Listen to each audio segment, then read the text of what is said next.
us at the screen, right? Well, good evening, everyone, and welcome. I'm Stephanie Berglund, the CEO of Thread, and we're so delighted to have you joining us tonight. We are hosting a special series called Thursdays with Thread, and this series is an initiative to support you with resources and support related to COVID-19 and the pandemic, and we're excited to be connecting you with experts and have more conversation around how we can best support you and your needs right now. And this is different than our regular professional development classes and content, so we invite you to check out our calendar. Of course, we're offering lots of topical training right now, and we're excited to just offer this as an additional resource. We know we're putting a lot of information out in writing. We have our great COVID Resource Center online, which I encourage you to check out if you haven't had a chance to already. So really looking at how we can have more of a conversation and make some of those resources live. So tonight's session is on legal considerations for childcare programs during COVID-19, and we have some great speakers lined up for you. So before we get started, we're gonna talk a little bit about housekeeping. So I want to introduce Mildred Parker. She's one of our great professional development specialists at Thread. Hello, everyone, and again, welcome. I just want to go over a few things with you in reference to our Zoom controls.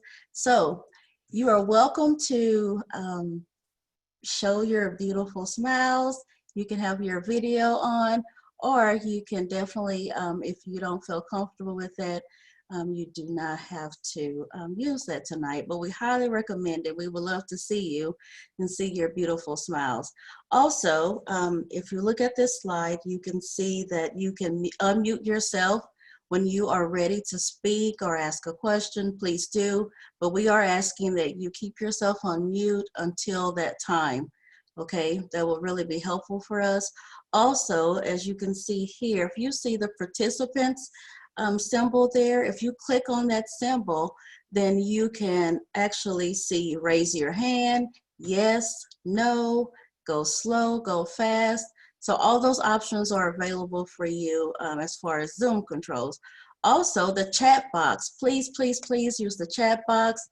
You can ask questions there. You can also privately message myself or Stephanie or any of the presenters as well. So please use the chat box on tonight. So I have one more thing I want to share with you.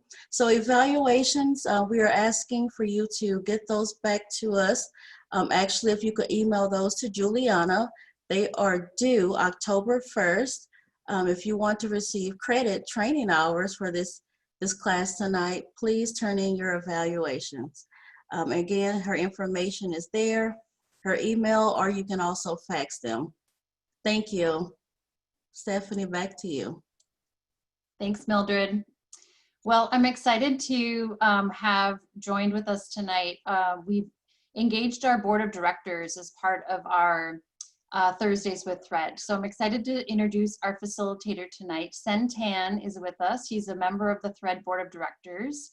He is the owner of Sen Tan Solutions, where he does teaching, mediating, and arbitrating cases. And Sen is a retired judge, having served as the Anchorage Superior Court judge for many years. So Sen, thank you for being with us tonight and volunteering your time, and I'll turn it over to you. Thank you very much, Stephanie. It's a great pleasure to be here this evening. First of all, I'd like to welcome all our guests. Thank you all for coming. I'd like to thank Stephanie and her staff for putting this on. You know, COVID-19 has brought some, I would say, interesting changes to the world. And so this is our effort to essentially help everybody adjust to the new realities. And, you know, I brought my beach ball because really, I'm hoping to make this a fun session, all right? I'm going to tell you, we have some great presenters. We have some great presenters for you. Basically from the Littler Law Group, we have also from Perkins Coie, and we also have an attorney from the Doyon Limited. So we have an all-star cast of lawyers to come help you answer your questions and engage in a conversation with you. Now, if you watch TV, you know when they have all these ads on medication, right? You have all these disclaimers, you know, side effects and blah, blah, blah, and all that. So at this time, I have to give you the disclaimer. This is the short version. This is the short version. I'm going to fill it out a little bit by just telling you what really this means, okay? This presentation is for informational purposes only and not for the purpose of providing direct legal advice. So attending this presentation and the attorneys, and you know, we'll have the chat function, answering questions of any of you attendees does not create an attorney-client relationship.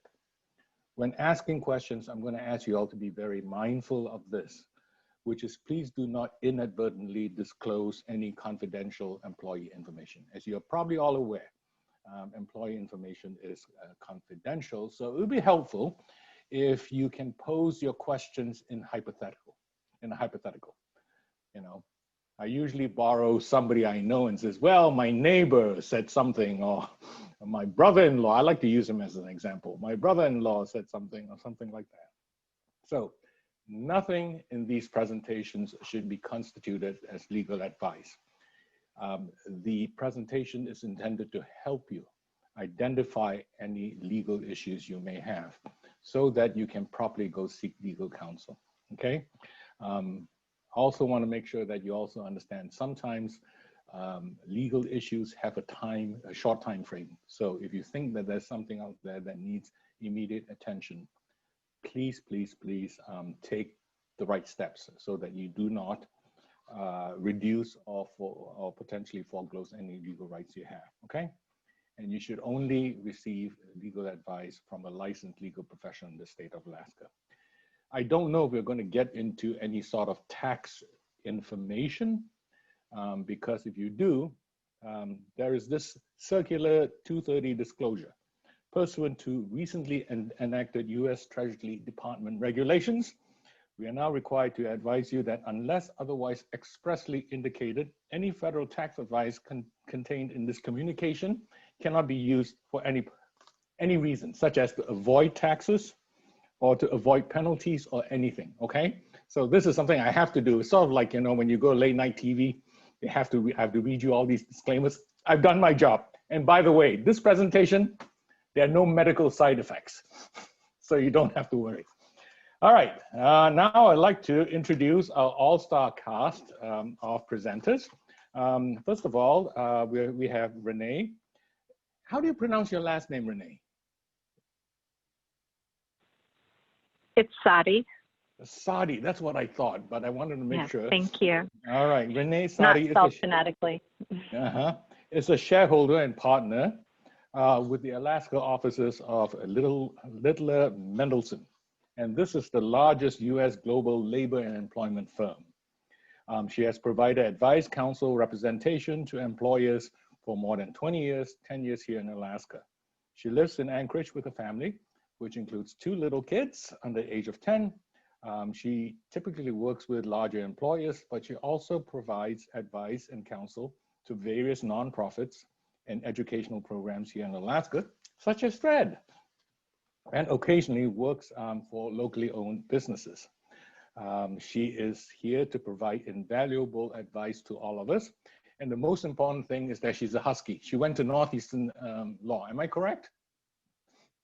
My alma mater, so she's a Husky, so that's the important thing. We also have among the panelists tonight, Becky Kruse. Becky is Associate General Counsel to Doyon. As you all probably know, Doyon Limited is one of the top tier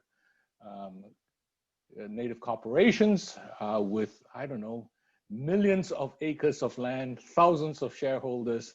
And so Becky has many, I would say, credentials regarding being one of the attorneys that address these problems. More importantly, she's also one of the co-chairs of the Alaska Bar Association Pro Bono Committee. That means that she's out there with the Bar Association, making sure that everybody, whether you can afford it or not, gets legal representation. Lastly, we have our own Elena Romerdahl. She is our current president of THREAD. She's a partner with Perkins Coie, one of the preeminent law firms in the Pacific Northwest. She has experience in energy, natural resources, and a whole lot of other, I would say, legal issues.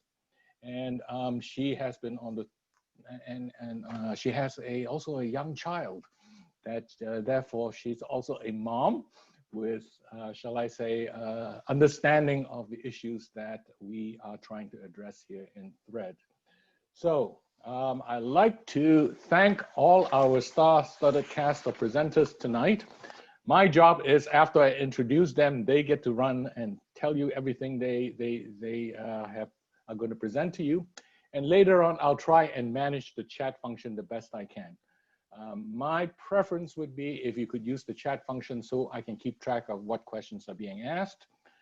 But if not, if you don't want to use the chat function, that's also okay. Make sure you can raise your hand or something like that. I'll do my best to keep track and call on everybody.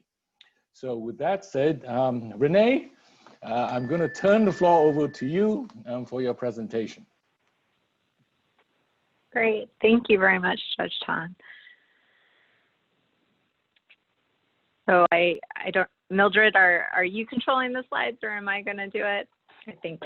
I just want to thank everybody for welcoming me to today's session. I'm going to do my best to touch upon a lot of complicated issues that if I had my druthers, I would actually sit here and give you a presentation on them for a half a day, because as it's been mentioned, you know, we're living in a time where there's a lot of change and there's a lot of new regulations and laws that are being adopted that impact employers.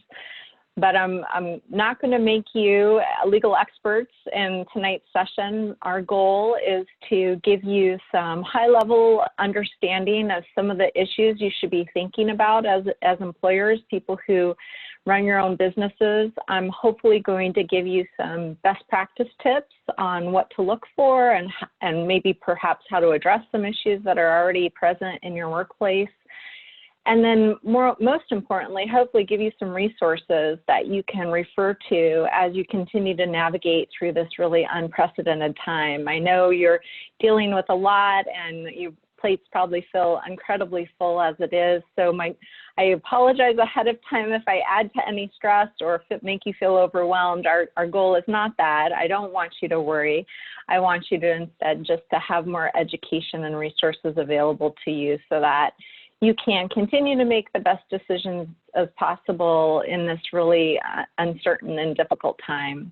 So please do ask questions if appropriate. If you don't feel comfortable answering the questions, there's going to be some additional resources that are being sent out to you after today's session. And as you'll hear from some of the other speakers this evening, and Becky and Elena in particular, they're going to share with you a variety of different resources that are out there in the community that can help you continue to have those one-on-one conversations and hopefully enable you to navigate and address issues as they arise as you continue to operate your business.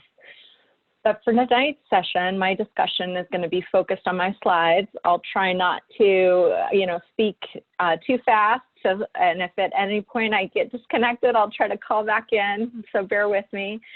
But my goal is to address 5 key issues that I believe that employers should be keeping in mind as we're dealing with this time of COVID. And this is me. Even though you can see me, I did include my contact information. If you do have questions, you're free to contact me after tonight's session, or if you decide that I mentioned something and you just need clarification, I'm happy to try to answer those questions over the phone. But as the judge mentioned, if I do that, it doesn't create an attorney-client relationship with us. I'm just providing you information on an educational basis. So as I mentioned, as the judge mentioned, we can't provide you legal advice, so I'm also not going to cover everything. My goal is to just provide that general advice. In particular, I'm hoping to give you tips on how to be prepared as you continue to operate your business in this time of all the new regulations and requirements that are imposed upon employers.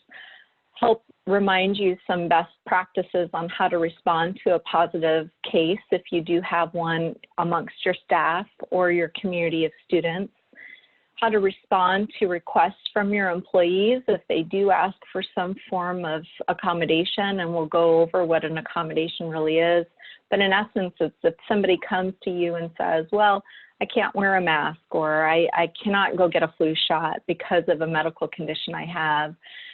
There's different ways in which you can respond to that, and I'm hoping to give you those tools, or at least identify them for you so that you can keep them in mind as you address situations when they arise. There's also other accommodations that may be in play. People may not want to return to work because they have concerns for their own health due to underlying medical reasons. They may consider themselves high risk for COVID exposure and not want to return to work. That could be an accommodation that you request that you need to respond to.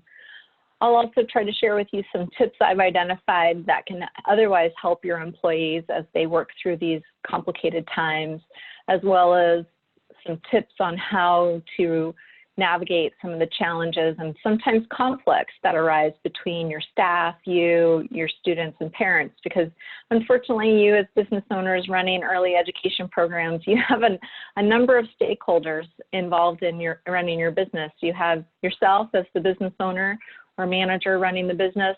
You also have the parents and the students that you need to attend to and care for and make sure that their best interests are aligned with yours, as well as your staff. And then on top of all of that, as we'll talk about today, you also have a number of other legal obligations that you have to manage and be mindful of. And last but not least, I'll hopefully give you some suggestions on how to balance all of those competing needs and obligations, with also the goal to keep your business afloat and to keep your operations protected from legal exposure.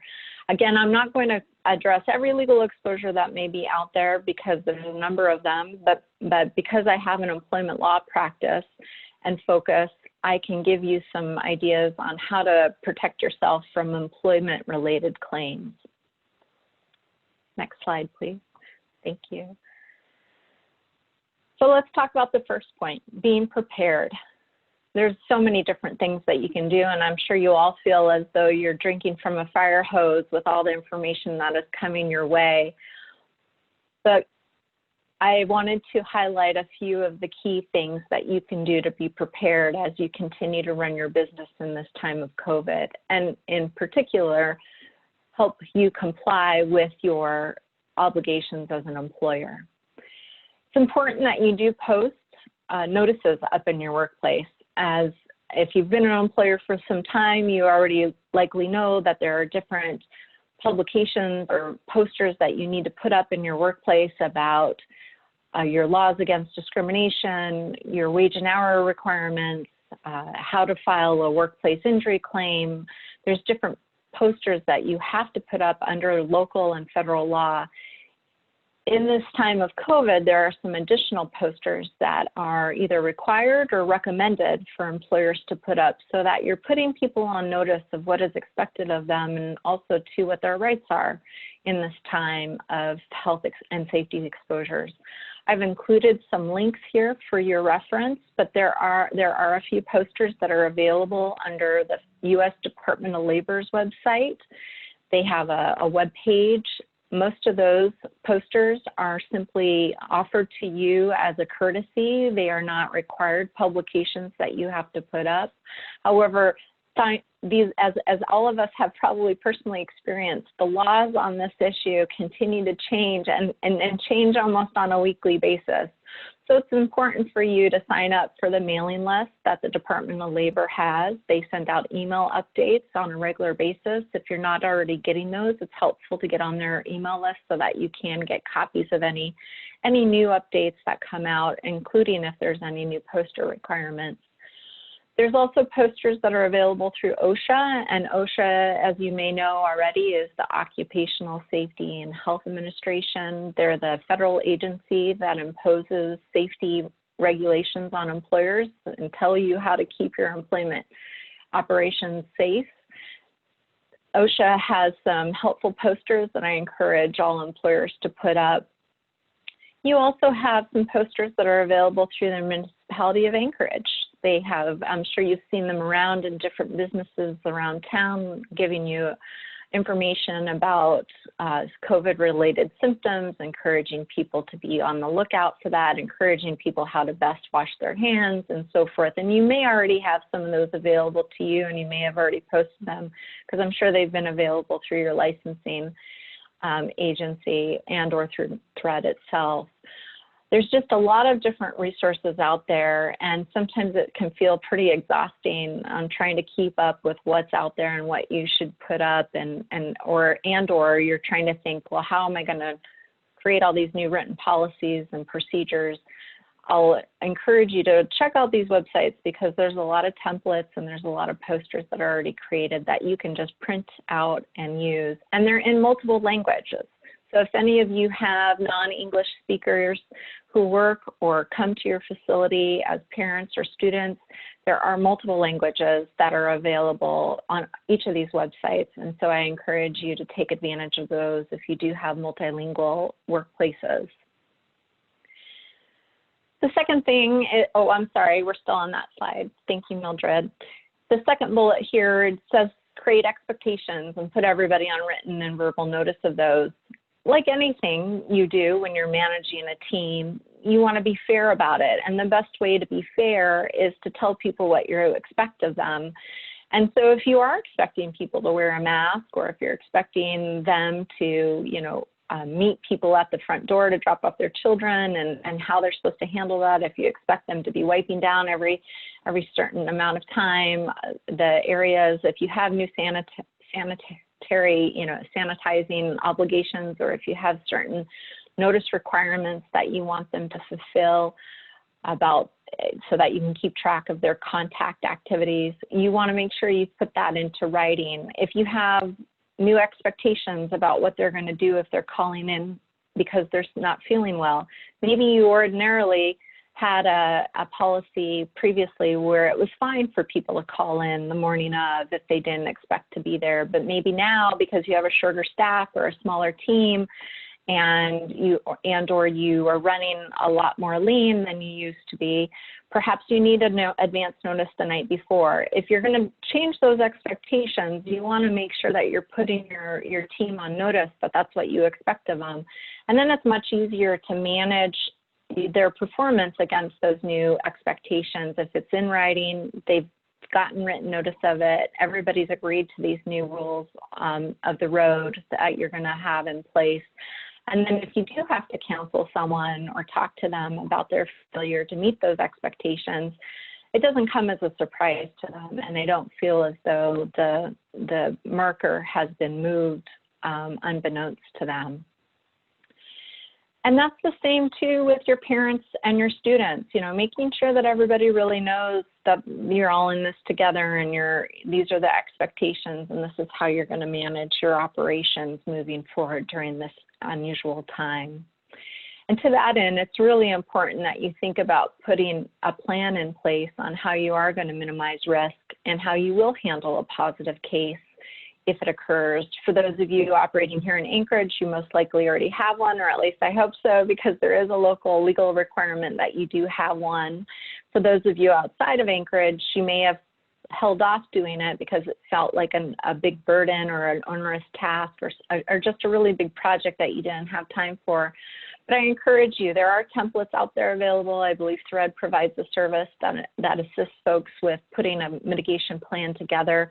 I urge you to take advantage of those resources out there and put one in place, because again, it's another way to really ensure that everybody understands what the expectations are and what they can also expect from you. And it helps ensure that people feel that you're all in it together and that you're going to do what you can to keep everybody safe and reduce the risk of exposure.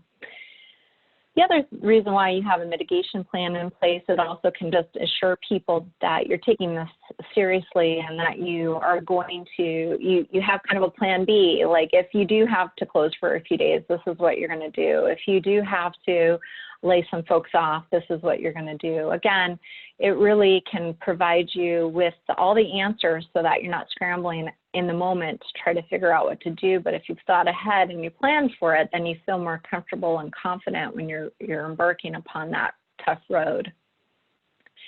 And that's why, you know, I encourage folks to share the plan with parents and employees, and then follow through and make sure that you're using that plan as your guide if an incident does arise.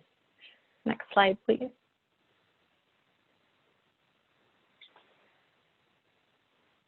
Part of being prepared is also understanding what kind of obligations you may have towards your staff, if they don't want to return to work, or if they want this time off, or as we just, you know, I touched upon in the intro, that you may get a request for some form of accommodation, and we'll talk about that in a little bit. But again, that's one of the key things, is really being prepared. And the more that you have it planned out in writing, the easier it will be for you to facilitate and implement if the request comes in.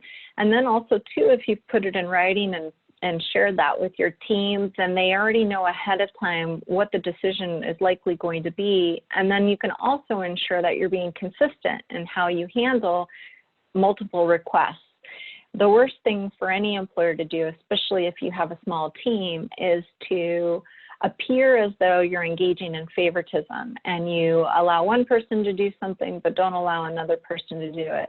Not only does it harm the relationship you have with your employee, you know, there can be some hurt feelings there. You could also lose that employee because there's a misunderstanding as to why you made the decision you made.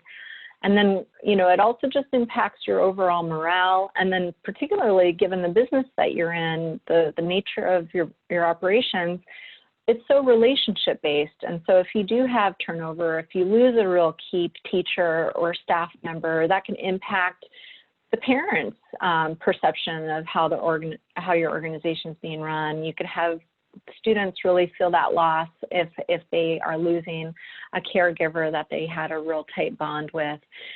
But if you have a plan in place, if you have a written policy that explains, yes, we're going to be able to give these people time off, but we're only going to be able to do it up to certain amounts of people, then it makes more sense when you deny that third request, but you've granted the first two requests. And then people understand that you've already kind of set out a limit as to what your business can sustain, you know, what kind of accommodations you can make, what kind of adjustments you can make before you've kind of hit that tipping point and it becomes an unreasonable burden for your organization. And along those lines, you'll want to, because we are kind of hopefully in a temporary situation in a time where things may be different now than they will, you know, 6 months from now, you have to reconcile any sort of new policies you put in place with your old policies. And it's helpful then to consider what written policies you already have in place. Do you need to make amendments to it? Do you need to make adjustments? Not only for your employees, but also for your students and your teachers. If you have enrollment agreements or if you have any sort of like contract with your students and their parents or their families, do you need to make adjustments? For instance, maybe you say now if a student is out for more than a week, then they can lose their spot in your facility or your home. Well, that may not necessarily be a policy that you're going to continue to abide by given the current circumstances. Maybe you need to make an adjustment. Maybe that 1 week needs to move out until 2 weeks. Or maybe you need to have an exception that you're going to spell out and say, well, as long as they're out because they're out quarantining or because they're out for COVID-related reasons, you're going to kind of give them a free pass on this kind of policy for the time being. But again, you'd want to take it all in totality and look at how many people you could do that for at any given time, what the procedure is going to be. You also have to evaluate, are you going to make any sort of monetary adjustments? Are you going to give people a discount if they aren't enrolled for a certain period of time due to something that's beyond their control? For instance, if you have to close because you have an exposure event at your home or your facility or your care facility or early education program, are you going to not charge your families for that period of time, or are you going to charge a reduced rate for that period of time so that they can hold their position, their kind of like spot until that you reopen back again? It's really key that you try to think about these what ifs and plan for them and come up with policies ahead of time. I think it was really difficult for a lot of business owners and early education program operators to deal with it back in March and April, when you were dealing with it all at the same time and trying to come up with the appropriate approach. And there was a lot of kind of, I think, misunderstandings or miscommunications between families and business owners and employees. And it became, I think, unfortunately, it caused a lot of resentment in some places. It caused some changes in communities in terms of, I think people have made a lot of moves within the education community, both employees and families. And so now that you might have a little breathing room and you've kind of gotten through the worst of it, perhaps now is a good time to sit back and think, okay, what are we going to do moving forward? Because in case there's another ramp in cases this fall, you'll be more prepared for it. And if you put those kind of rules of the road in writing ahead of time, then people are going to be more apt to buy into the decisions you make. Next slide, please.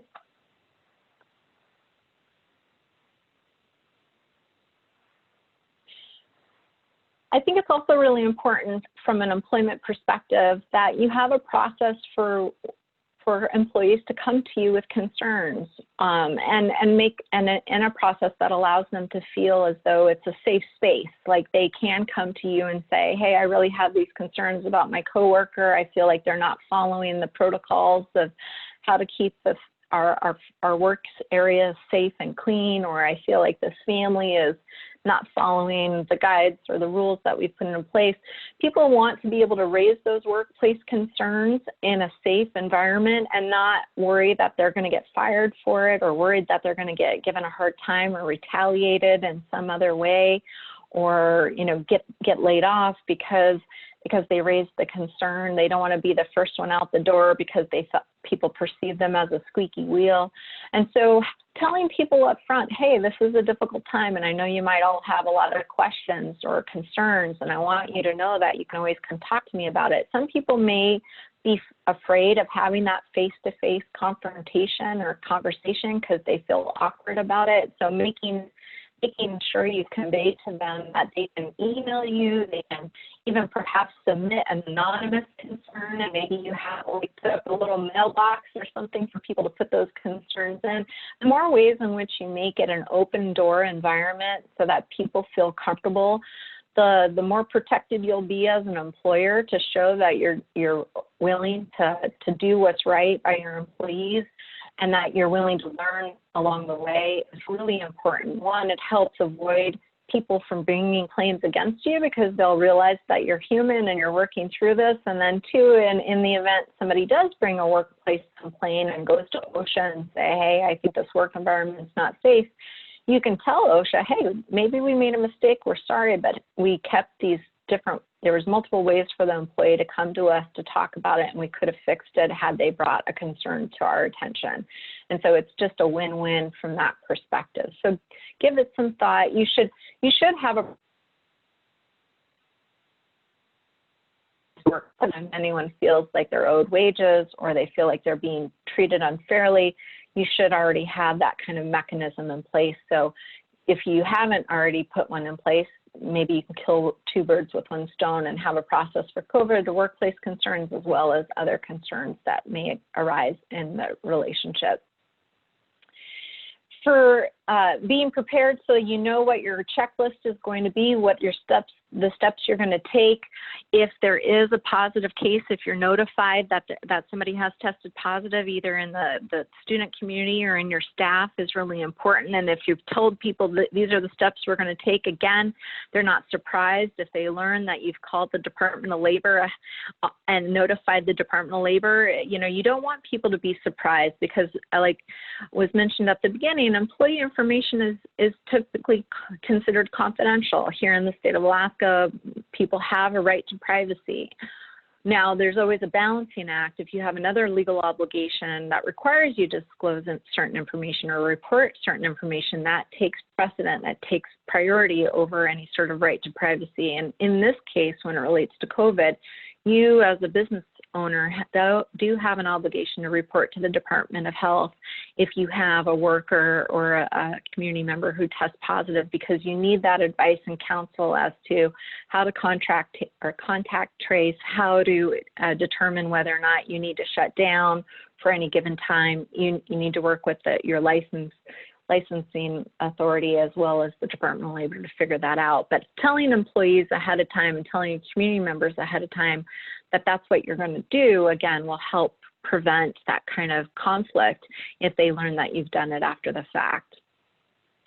And then making sure you also have that checklist in place in terms of what other obligations you may have, which we'll talk about in a moment too. Being prepared also means look out whatever other resources are available to you. You'll learn about some of those today, different community programs that are available. Hopefully you've already looked into the CARES Act programs that are available to you. And by that, I mean like the Paycheck Protection Program, the Emergency Economic Injury Grant. There's a really helpful, if you haven't already seen it, it's called the Small Business Owner's Guide to the CARES Act, and it's about 11 pages, and it provides you with a lot of guidance about what's out there for small business owners to help you during this time of crisis. And I believe a copy of it will also be made available to you in addition to this link.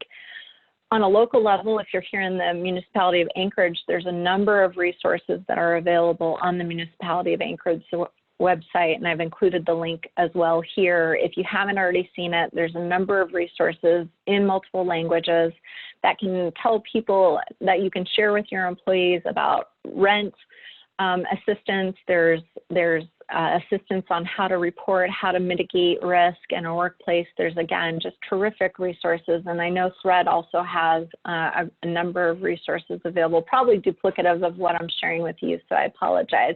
But hopefully maybe hearing it more than once will help encourage you to check these resources out. Next slide, please.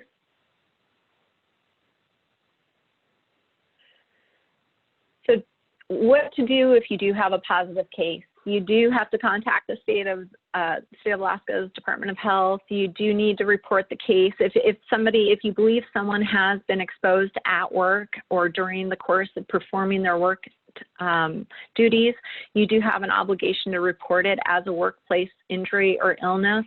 And I've included the link. There's a really helpful frequently asked question page that can help you walk through the decision tree as to whether or not you need to report it. And the ACOSH means the Alaska OSHA Department. So on the state department, that Occupation Safety and Health Administration. So if you haven't already seen that kind of checklist, you should have one, be prepared, review it so that if somebody does test positive, then you know whether or not you need to report.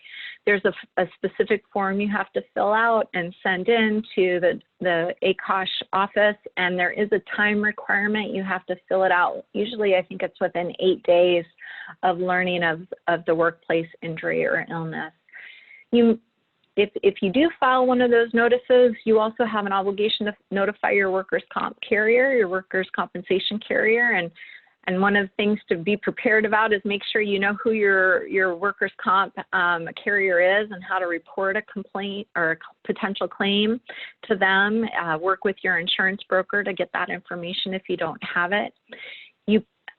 As an employer, you do have an obligation to do some contract tracing within your community if you do have someone you believe that's been in your workplace and exposed others. And the Department of Health can help walk you through that, figuring out, okay, what's the amount of time that we have to go back?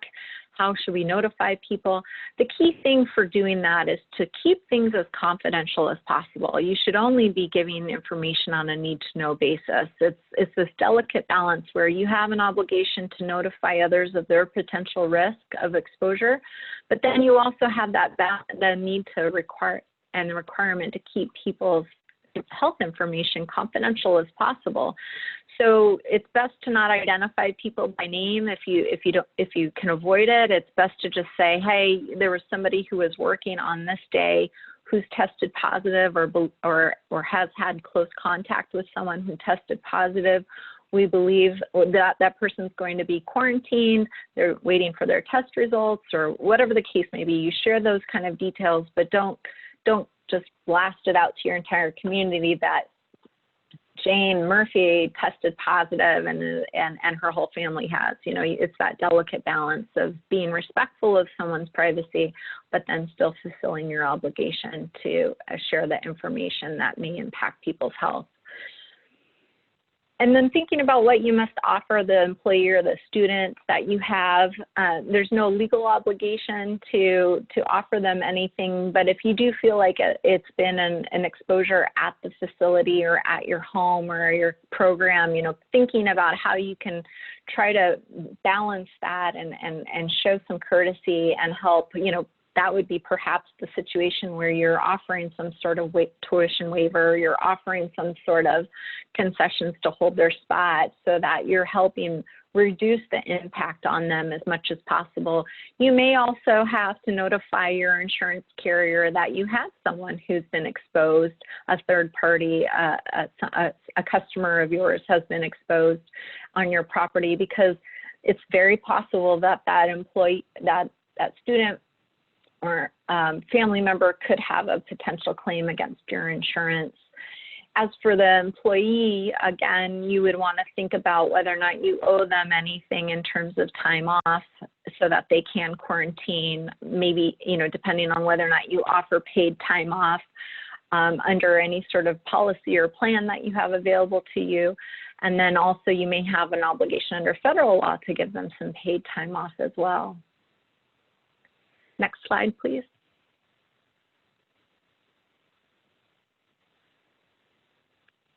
And supporting your employees as they get through this is that, you know, sharing with them what you do expect if they have a positive test within their family or close friends, or if they've been exposed, and making sure that they share that with you. And telling them ahead of time what you do expect. You know, it's difficult. You can't restrict people's off the clock work. You can't tell them that they can't go out and do these things in their personal time.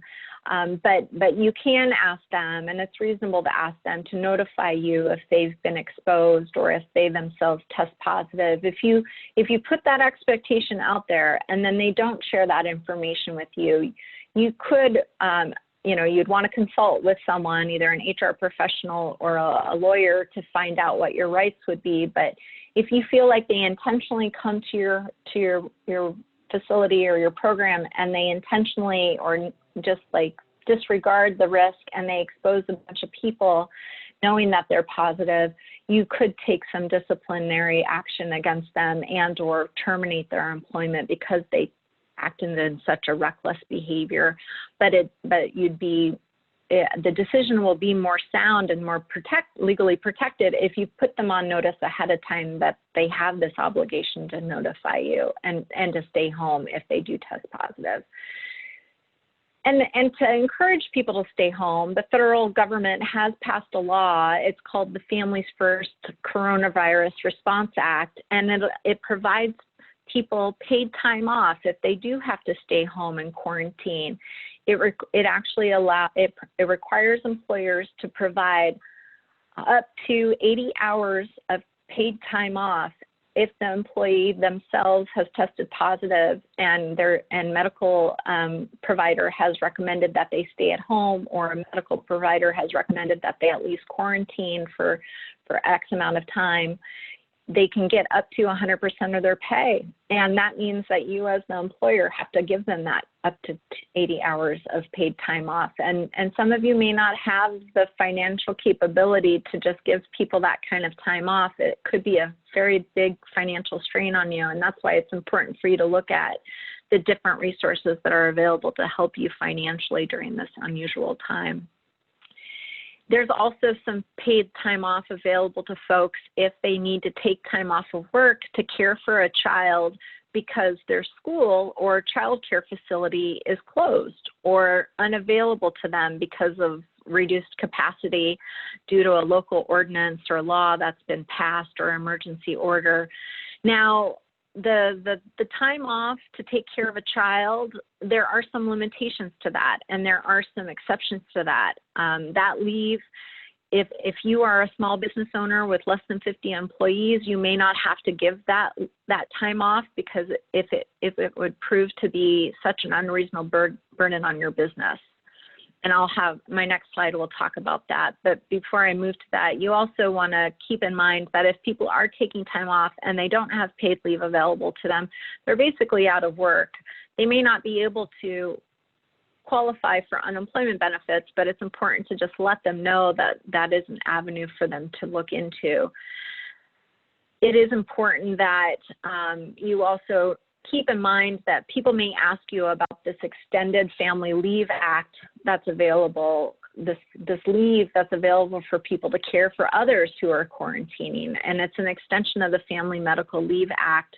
But that law only applies to employers that have more than 50 or more employees. And I expect that most of you don't fall in that category. So it's something that you don't probably have to worry about, but I want you to be aware of it, because you may have an employee who comes to you and says, hey, I thought I could qualify for paid, time off because I'm caring for my brother or my grandparent or my spouse who needs to quarantine right now. But that law typically doesn't apply to you. These leave laws are pretty complicated, and there's a lot of resources out there for you to refer to if you do get a request. It's just important for you to know that they're out there. I have included some links to the additional handouts and resources. The U.S. Department of Labor's website is really user-friendly, and there's a number of kind of just different frequently asked questions. There's a webinar on there that you can take to learn more about it. And I believe I also included some PDFs that you will have access to that are like 4 or 5 pages long that tell you about each of these laws. I just wanted to at least identify them for you, tell you which one may apply to your work site, and make sure that you are mindful of it so that you can offer it to your employees if their rights are triggered under those laws. Next slide, please. And I mentioned that there's a small business exception, and this is, I'm not going to read it to you verbatim, but the slide is available to you so you can digest it when you have a moment. But you can deny leave of time off, that paid leave time off to or even unpaid leave time off to someone if you determine that giving them that time off would jeopardize your business, the viability of your business, because either you can't afford to give people that kind of time off. That can be in excess of 2 weeks. It could be up to 10 weeks of additional time off that's unpaid. It may also cause you to have to, be understaffed for too long because you can't hold their position open. You'd have to hire someone to replace them. So these are the 3 criteria where your small business exemption may apply. It's important for you to think ahead of time that you may want to take this small business exemption and put your team on notice that you think that you would have to take it, but make your decision on a case-by-case basis to evaluate what your circumstances are when someone asks for the leave at time. One of the questions that I often get is, what does this mean without school? Does that mean just the school not being in person? And it does. Like if people have to stay home to help their children learn virtually, they can qualify for this leave. And that's why it's really important for you to understand what your obligations may be and whether or not you can invoke this small business exception. Next slide, please.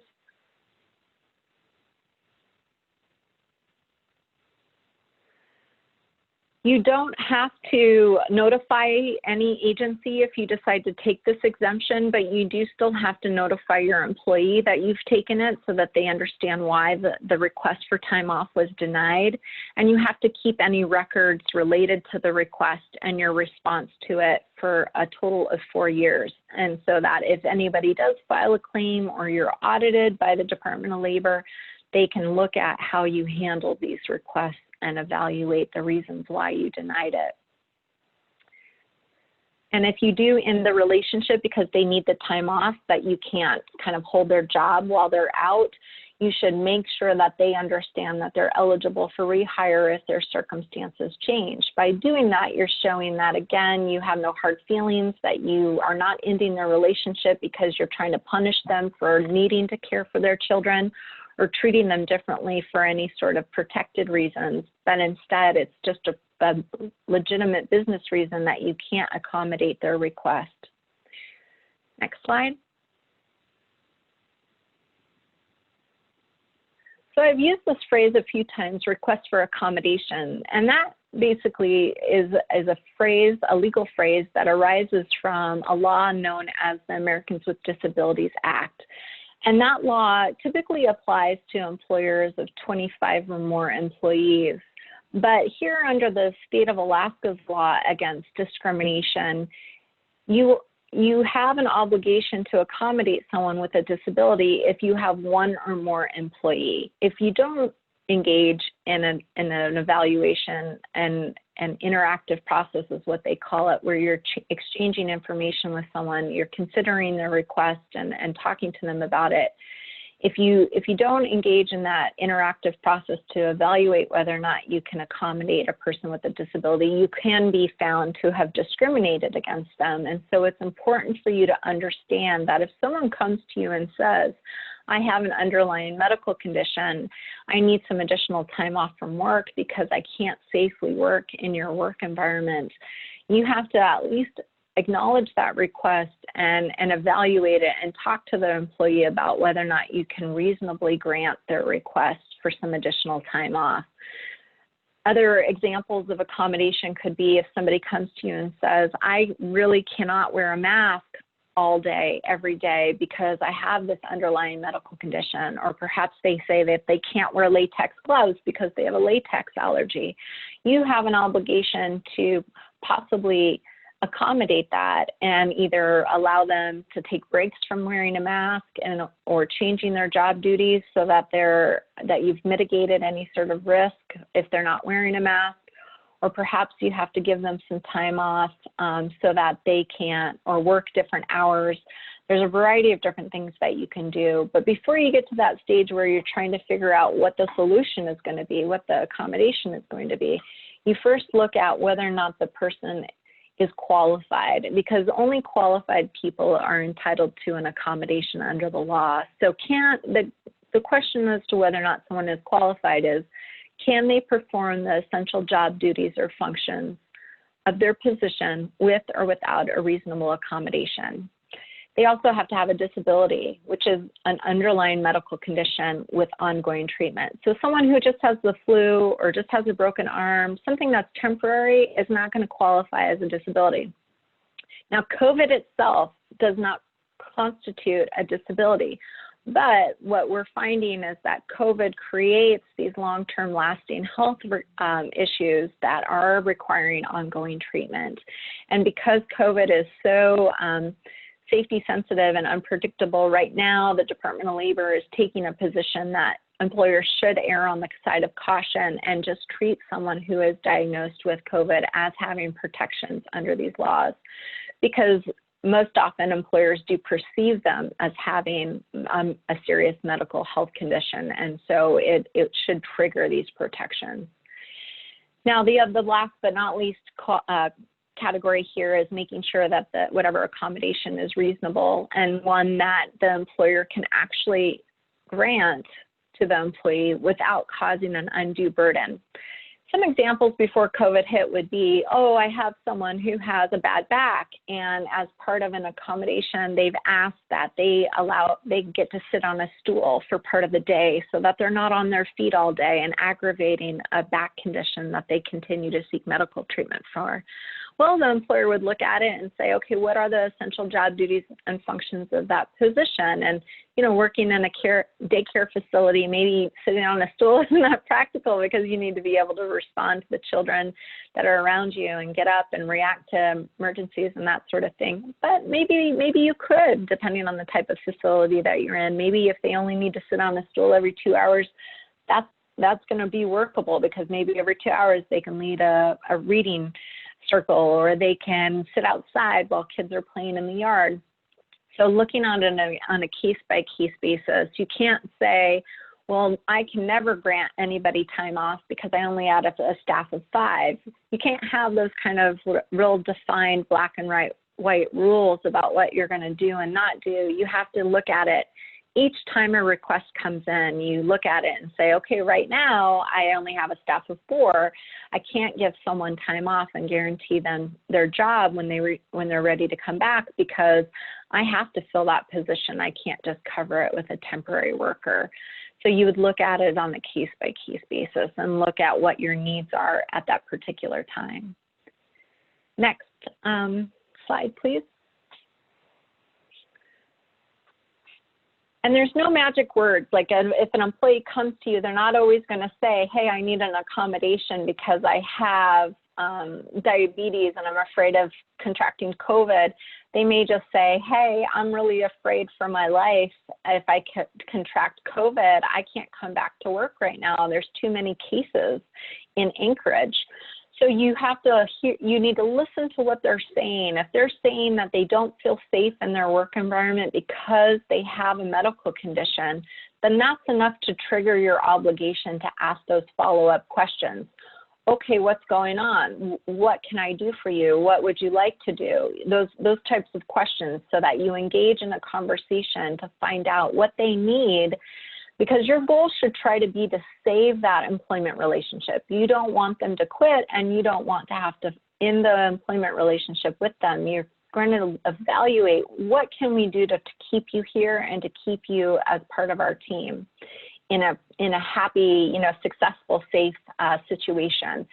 And so some of the potential accommodations that you may see during this time of COVID is somebody who's asking, like I said, to get excused from having to wear a face mask, or excused from having to wear gloves, excused from having to get a vaccination. We see that a lot in normal times when people are asked to get a flu vaccination.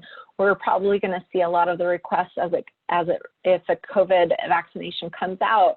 You have to evaluate it on a case-by-case basis, and you would look at, well, what are my licensing requirements? What are my insurance requirements? What can I do at that time? You would pull in all the different experts that are involved in your business or that you can reach out to find out what you can even do and still run your business. And then you evaluate, what can I do that's reasonable given the nature of work that we do and the nature of the services we offer? Because you don't want to do something that then gets you in jeopardy of losing your license or in jeopardy of losing your business. And I think the thing that we're seeing the most of right now are requests for time off. People don't want to return to work. They don't feel comfortable returning work, or they need time off because they need to care for somebody, or they just want time off because they just don't feel safe returning to work because of their medical health conditions. They want to stay home. They don't want to leave their home. What you can't do, what's not a proper accommodation, which I heard a lot of the past few months, you can't lay people off, or you can't give them time off so that they can qualify for unemployment benefits, because that's not a lawful accommodation. So if you got any requests from people saying, oh, I don't want to return to work, can't you just lay me off so I can qualify for unemployment benefits? That would technically be fraud on the unemployment security department, and so you would not be able to grant that accommodation. But if somebody said, hey, I have a heart condition, and under my medical provider's advice, I shouldn't be returning to work where I'm going to have extra exposure risk, and so I need some time off until this kind of subsides, or until the case numbers get down. And they can't ask for an indefinite amount of leave. They can't say, I just can't come back until COVID is done. But if they come, so you can say in response to that, I can give you a month off, or I can give you 2 months off. Whatever you determine is a reasonable compromise at that point in time that you can manage and still maintain your business operations.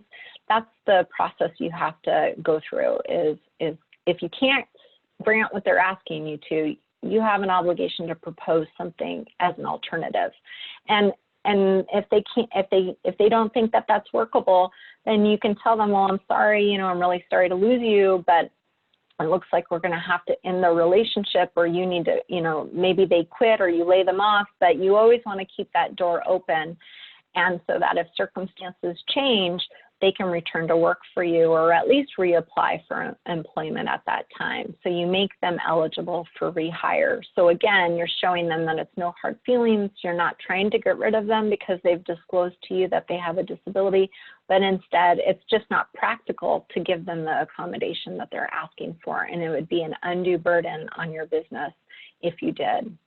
And because this is such a complicated situation, I do encourage people to consult with an HR professional or a lawyer, particularly if it's a complicated situation and you have a small team.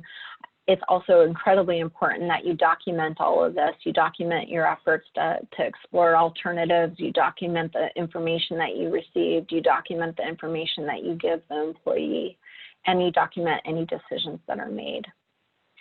Next slide, please. And hopefully someone will tell me if I'm running over my time. I'm trying to get through as much as possible, but please tell me to wrap it up or speed it up. I'm happy to do that.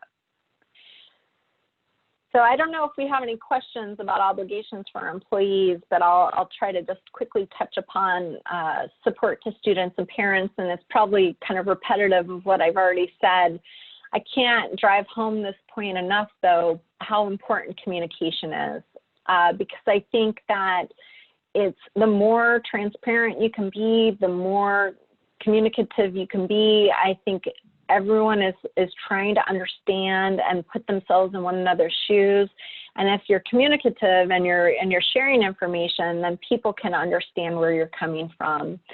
And having that information and handling things in a real professional and respectful way, I think will just buy a lot of goodwill with your students and your parents or families.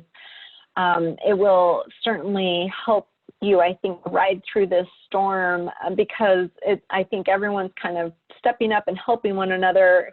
It's also a great way if you're sharing with your community of of guardians or parents and telling them, hey, you know, I'm working on this mitigation plan. Many people have been working on mitigation plans in their own businesses and their own companies. You'll be amazed at how open people are to stepping up and sharing resources with you, probably even stepping up to volunteer to help you draft certain things or help look at your policies if you're going to make those changes. Anchorage in Alaska in general is a very tight community, and I think particularly in this time of global pandemic, people are stepping up and helping one another. So share information, ask for help. It's important that you act quickly and timely as well too. If you hear any concerns or hear of a complaint or hear of a case, a positive test, you want to react quickly. It's also really important for no kind of side deals or surprises. I think that the thing that could be most detriment to not only your employment relationship with folks, but also your business relationship with the community that you're providing services to and educational services to. If people get, you know, it is a small town and it is a small state and people talk. And in this time where everybody's stressed out, they're sharing information and asking other people, what's going on with you? What are you going to do? What are your decisions? Everybody's looking for help and guidance because everybody's struggling to figure out what's the best approach especially for their children and for the children they're caring for. So I've seen, unfortunately, a couple of businesses go through this where they've had one policy for one group of families, or they've had one policy for one group of employees, and they've said, oh, we're gonna give time off to our more senior employees, but not the people who have been with us for less than 5 years. And people may start out imposing those types of rules or policies thinking, well, I have to draw the line somewhere, or I have to balance the needs of everybody, and I need to kind of put people in buckets so that it's more manageable. But what I've personally seen, it just creates a divide, and it creates distrust, and it creates tension, and it also creates conflict. And so I really encourage folks to think critically through that, and perhaps even get feedback from your different stakeholders to see whether or not what you're proposing or would propose would make sense. Obviously, at the end of the day, you have to run your business and you have to be authentic to who you are and what you want to do.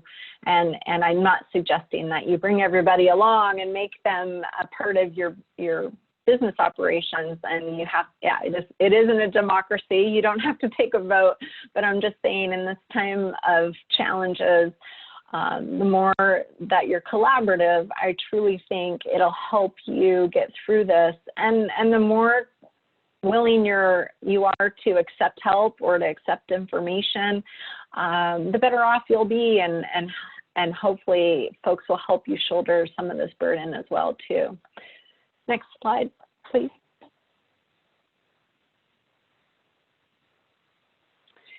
And so to that end, unfortunately, you're not going to make everybody happy. And it's a hazard of doing business that some people may file a complaint against you or a claim against you, either an employee or a member of your community.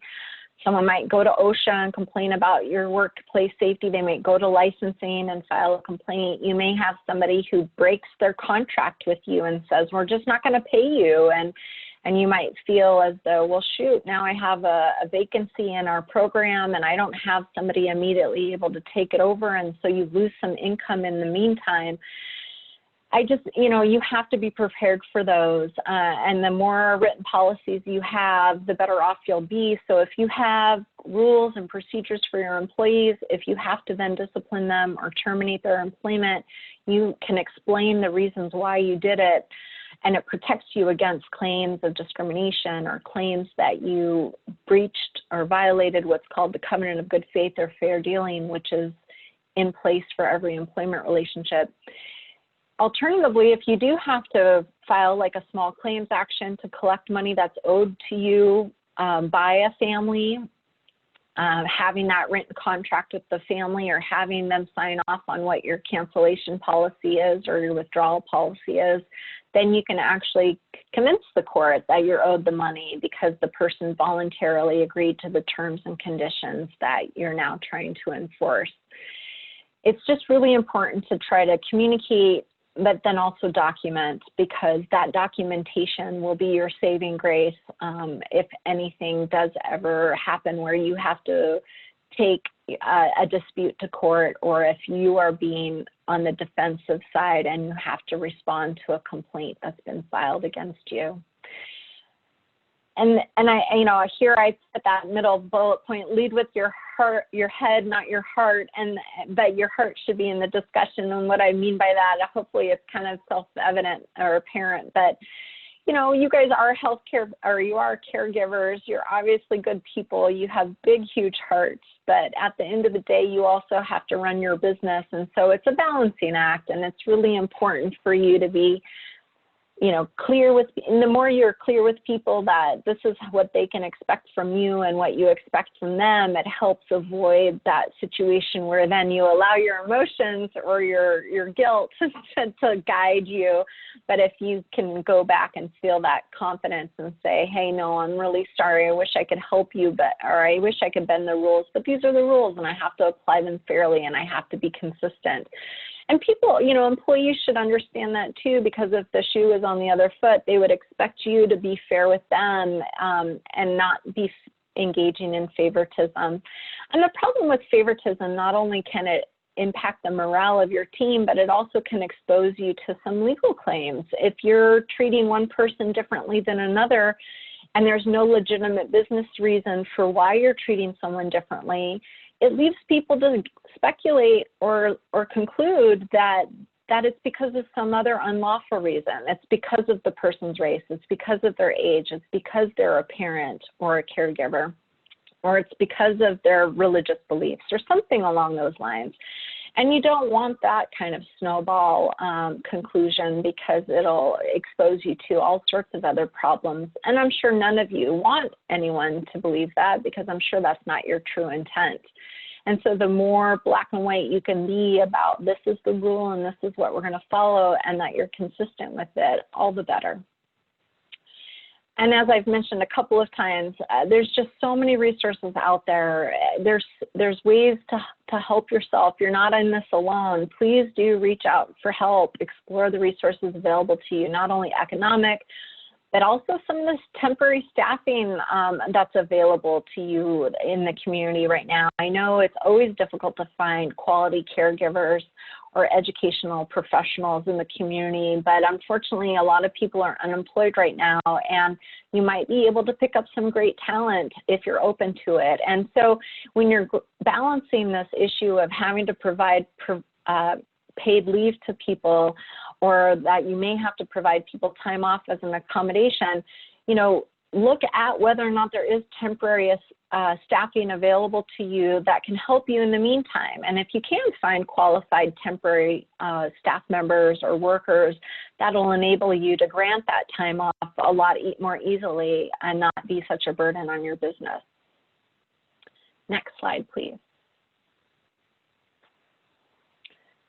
So I've included on these next slides just some additional resources. I've included the link to where you can find those 5-page kind of handouts about the different leave laws that are out there under the Families First Coronavirus Response Act. I've included like a little screenshot of them too. You may even, if you get the electronic version of these slides, you might be able to click on those graphics themselves and it'll take you to the document. I tried to do that. I'm not very tech savvy, so it may have been a total fail, but I tried. Next slide, please. And these are some of the other links to different websites that I've mentioned. The OSHA website for publications, the posters are available there. I've included the link to the guidance on preparing your workplace.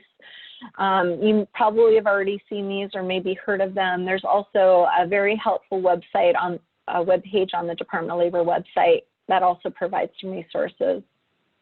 Next slide, please. And then here are some of the local websites that are also available to you through the municipality of Anchorage and the state of Alaska. I've included the link about unemployment benefits so that you can share that information with anyone you do have to lay off. I also included my firm's website. We have a really active web page on COVID-19 related resources and articles and trainings that are specific to employers, and they're all free. It's rare that you do get free advice from lawyers, especially big law firms. So, you know, I want to promote this and let people take advantage of it when it's available. Next slide. And basically, I'm done. I'm happy to try to field any general questions, but I'm also mindful that I've kind of talked very long, and so I want to reserve some time for the other speakers as well. Well, thank you very much, Renee. That was quite an overview. I've been taking notes, and it's almost like you've covered a whole 3-hour CLE in the time you have had. So thank you very much. I'd like to now call, but I think we'll reserve questions till the end. So we'll take it all time. So at this time, I'm going to invite Becky and Elena. Can you please tell us what resources are available? And share with us the information that you have. Yeah, so this is Elena Romerdahl. I just want to quickly say thank you again to Renee. That was amazing. I was also taking notes. If anyone listening has specific questions that we don't get to at the end of this, or there may be needs related to labor and employment and COVID-19, or more general COVID-19 issues, or just general legal issues that you're struggling with, Becky's now going to walk through a list of the various pro bono resources that there are out there for small businesses and nonprofits. And I'll let her do that. But thank you all for participating. And thank you again to Renee, and thank you to Becky, who I'll pass it off to. All right, thank you. So I'm just going to quickly give you an overview of some of the free and or low cost resources that are available to you. Started with there aren't a lot available to businesses, but we have some. The first one just launched, and Elena and I have been working on it, and we're super excited to get it launched. It is a virtual clinic for small businesses and nonprofits that are dealing with COVID. And a lot of the resources I'll be talking about, some of them have income limits, so you have to be below a certain income limit. This one is available to anyone as long as you have 50 or fewer employees. So you should be able to reach lots of people. And we've got the link there. You can sign up for that and get a free 45-minute consultation by phone or video with an attorney, a volunteer attorney. So, if you have, you'll submit a form, and if you have like an employment question, you'll get hooked up with an employment attorney who can answer those questions for you. Another option that might work for you is another virtual law clinic. It's called Alaska Free Legal Answers. This one does have an income limit. It's 2.5 times the poverty level, so which varies on how many people are in your household. So, for example, that would be about $65,000 annual income for a family of 4. To give you a sense of the income level on that. But that is open for any questions you have about civil matters. You can log on. You post a question. It's not visible by the public, but it is visible by a team of volunteer attorneys who can log in and then answer your questions for you. So it's all virtual. And then the last resource that might be useful to businesses is the Alaska system. It has a number of self-help resources available, in particular for debt collection and small claims court. Renee mentioned small claims a little earlier, and if you find yourself needing to go there, they actually have a really nice guide to help you with that. Next slide. So we've also included a lot of the free legal resources that are available for individuals, figuring that a business is only as strong as its people, its employees, its customers. So if you run across people or yourself who have these sorts of issues, these are the resources that are available, and you can pass them along. We've got Alaska Legal Services Corporation. It covers, it has resources and represents low-income individuals in a whole variety of civil matters. But there again, that has an income limit. It's 125% of the federal poverty rate. So that's an annual income of like $32,750 for a family of 4. So that's, that's a much lower limit. But what they also have available, which is really incredible, is, all the resources on this slide are from Alaska Legal Services. The Alaska Law Help website, which we've got the link there, is basically a clearinghouse for all of the free and low-cost legal resources available throughout the state. It covers a whole list of topics. You can see there, COVID, family law, domestic violence, money problems, housing, and it can help you find the resources that are available. They also have a landlord-tenant hotline for folks dealing with, maybe problems with the condition of their rental or eviction proceedings, and that's available every Tuesday and Thursday for anyone. And then they have also been running specifically a COVID-19 hotline, but that is about to expire. So they only had a couple dates left, and I've noted those below. There's a date for debt and foreclosures, employment law, and family law. Next slide. Thanks. And of course, we have ANSVA, which is the Alaska Network on Domestic Violence and Sexual Assault. They provide representation for survivors of domestic violence and sexual assault. They, could be in matters like divorce, child custody, protection orders, housing, any of those. The Alaska Institute for Justice has, sort of a broad mandate to work on human rights issues, but in particular for immigrants and refugees. So if you know of anyone who is dealing with immigration issues. And then we have the Disability Law Center that works with Alaskans that have a disability. Things like Social Security applications, disability-related employment discrimination, Medicare, Medicaid, special education access is something that the parents that you work with could be dealing with. And then also they've been working recently on resources to help with getting exemptions from mask policies for people who have disabilities. So if that's an issue that you're dealing with, they're a great person to reach out to. And then I noted the Alaska Court Self-Help Center again here, because for individuals, they have a self-help resources for all sorts of areas of law if you're needing to represent yourself in court, and in particular the family law self-help, I would note. And that one, if you go to the link there, it'll take you to all the self-help resources, and then you can pick my topic. But the Family Law Self-Help Center has, they have a hotline that's available. So that's an additional help that you can get. Those are the basic resources that are out there. Again, and the really want to put in a plug for the small business clinic. We're really excited to get it going, and hopefully that can be a lot of service for the folks on this call. Thank you.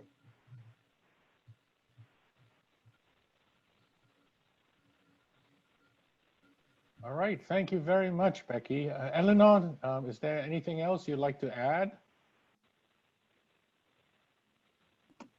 No, I would just emphasize again, if you need any of these resources, as you can see, the contact information is up there, and don't hesitate. I think Renee said this, if you do have a legal issue that comes up, Sen said this in the beginning, you know, they can be time sensitive, so make sure you reach out and get the help that you need right away if you think you have an issue. All right, thank you very much for the presentation.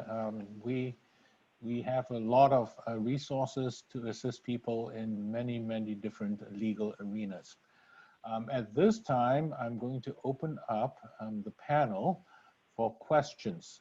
So you can use the chat function if you like, and if there's something you'd like to ask a specific presenter, you can, you know, direct it, or you can just send out a general chat question, and we'll see if anybody has any questions. Or if you do not like to use the chat function, you can raise your hand or unmute and just ask a question, and we'll take it from there.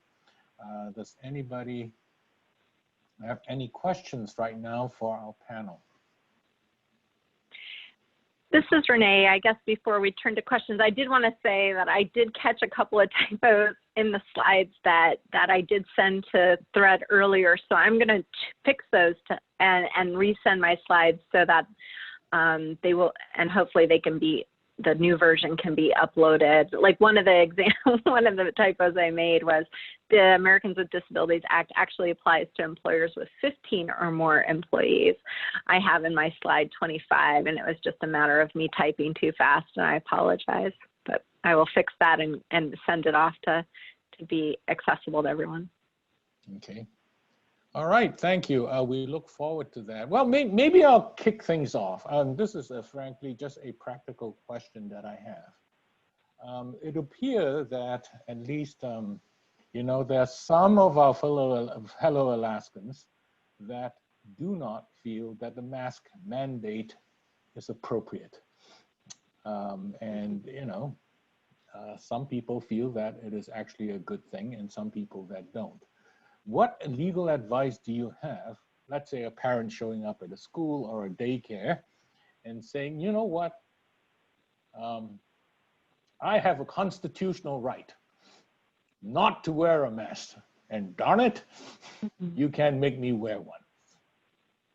I open this up to the panel. What are your thoughts and advice? This is actually a practical question because I ran into somebody like that in trying to get some food one day.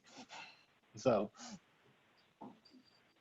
No, I mean, I'm happy to take it on. I'll be curious to hear what everyone else has to say. I mean, from my perspective, if you're running a business and it's not open to the entire public, but it's more of service-based where you have certain licensing requirements, and you also have service agreements with your families or, you know, parents that are coming to bring their children there.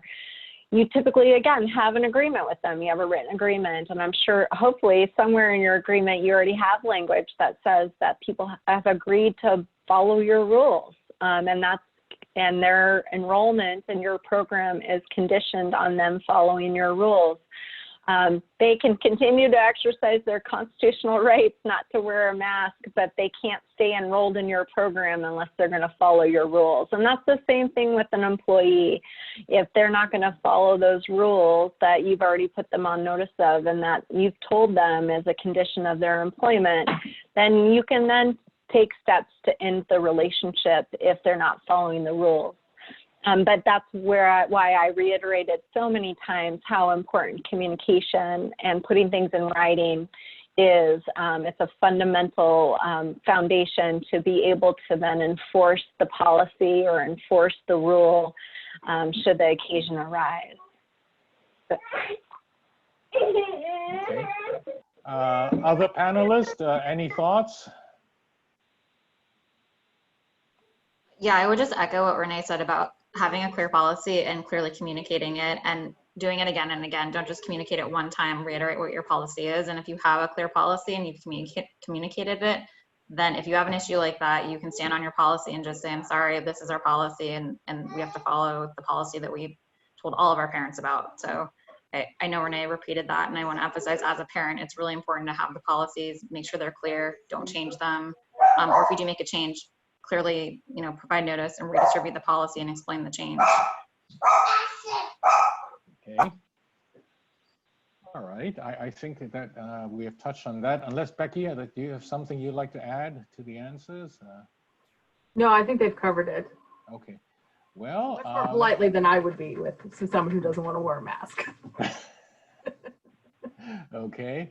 Any other questions? We are open, so anybody would like to unmute and ask a question? Oh, Merry Christmas. Okay.